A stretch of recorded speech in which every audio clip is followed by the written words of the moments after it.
also did the restoration and planting trees, probably one of the first people to do that in Wisconsin. It was a new idea to try to restore the land and take care of it. He really had that emotional connection of as being a caretaker of the land as opposed to an owner of the land. And I think that's what we have felt about this property, that we're just so lucky to be here to be able to, take care of it and try to promote it back to health. It's nice dirt. When Susan and I were first looking at possible projects and we came out here, and the creek was in horrible shape, but we were here during the salmon run and we saw these beautiful big chum salmon working their way up this creek, and we just looked at each other and said, we have to do this. I know, aren't these ferns amazing? We got in contact with Jefferson Land Trust and they helped make this happen. So it's kind of neat to think of my grandfather doing that back in the 30s, and then my dad doing it wherever he's lived, and then for us to be able to do it, and then for our kids to enjoy it so much. And you can see the purpose of this all is that this is quite an old tree, really. You see the growth rings here. It's at least 15, 20 years old, probably 25. So by taking out a substantial percentage of the trees here, the ones that we leave should grow much faster. Hopefully this will allow the huckleberries take off with the increased levels of light. We wanted to have a very simple little cabin, no electricity. Something we've been dreaming about for 25 years almost. I feel so lucky in this day when there's so many bad things going on in the environment to be able to come out here and do something that's positive and it's going to have a longer term effect.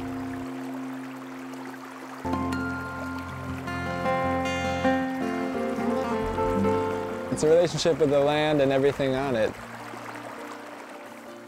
You see the rhythms and the growth and the change because everything's always changing, and here we're trying to direct that change for the better.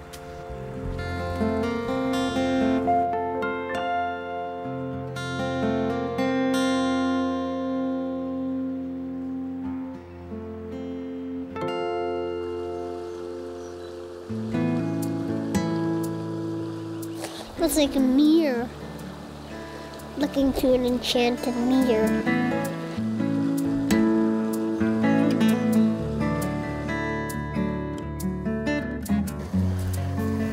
What happens in your creek around here?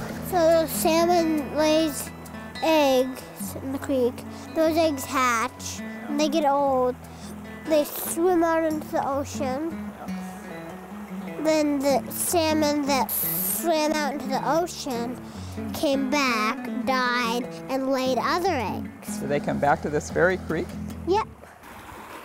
It's home to so many animals, and I just like it a lot. I grew up with this notion of Prince Charming who would ride up on a white stallion and sweep you off, and I'm constantly surprised that my Prince Charming rides up on a tractor every day. I always knew that Keith should be a farmer.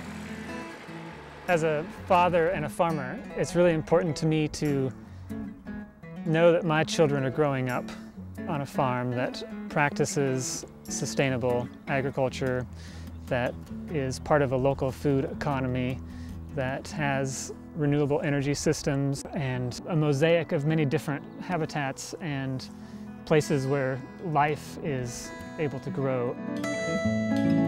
Behind us we have the new apple orchard that we planted with over 60 community volunteers, and the Land Trust helped us rally the volunteers as well. Now that we've begun working with the Land Trust, we feel like possibilities are opening up to us. With starting new ventures like the cidery and expanding our blueberry operation and being able to provide more local food to our community. But we really feel right now that we're actually surrounded by angels. The support of the Land Trust to private investors and lenders and community members who want to come volunteer. We feel right now like the energy pouring into this piece of land is extremely positive. really exciting to be able to come back to the community where I grew up and feel like I have meaningful employment and am engaged in shaping the community in a direction that I want to see it go. It'll cook out a lot, the spice will. You want to hold the bag? Depends on your... One of the things I like best about this style of farming, sort of small-scale farming in a particular community, is growing the food and making connections for people about where their food comes from. I think people actually eat more vegetables because they want to support me and they want to eat locally, and this is what grows here locally really well.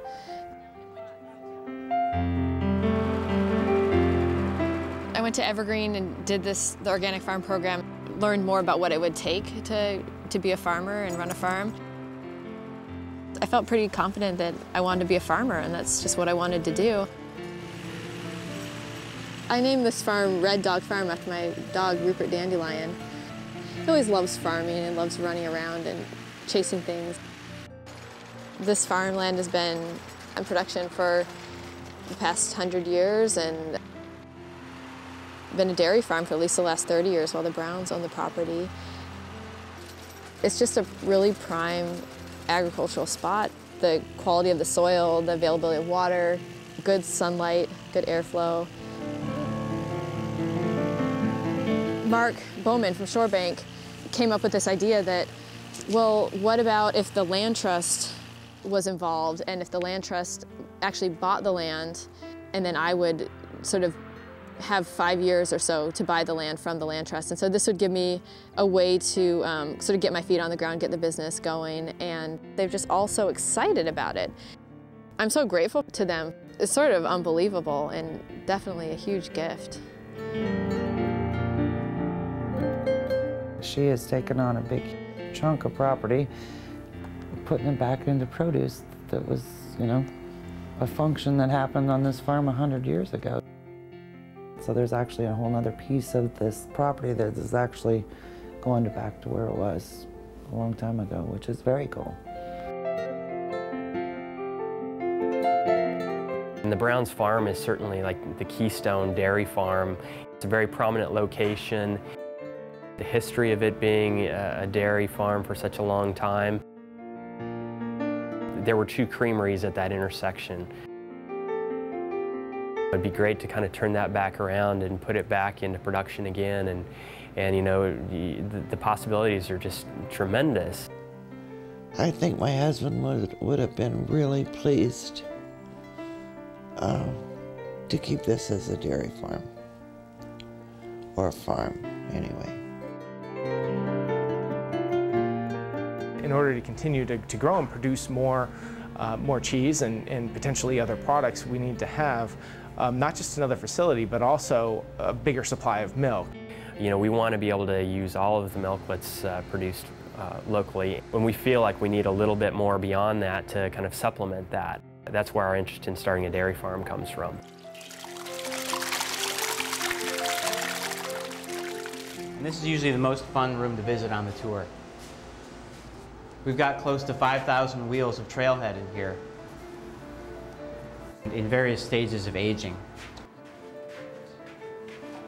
We've been really fortunate to be able to have the Land Trust and LandWorks people help move this process along. And this creamery is supporting 3 young families here in town, and we kind of see the potential move to that farm as being really, in a way, sort of building on that tradition of family farming and enabling that tradition to continue.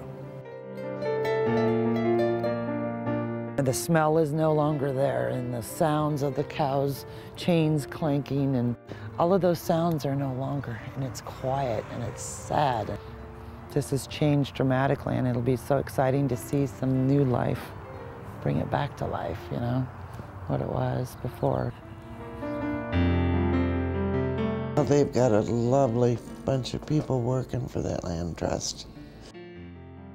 Preserving a lot of the agricultural in this community is huge, and 10 years down the road, if there's a family with little kids running around and the 4-H clubs come back and that would just be awesome because it would just be another generation learning from the land, basically.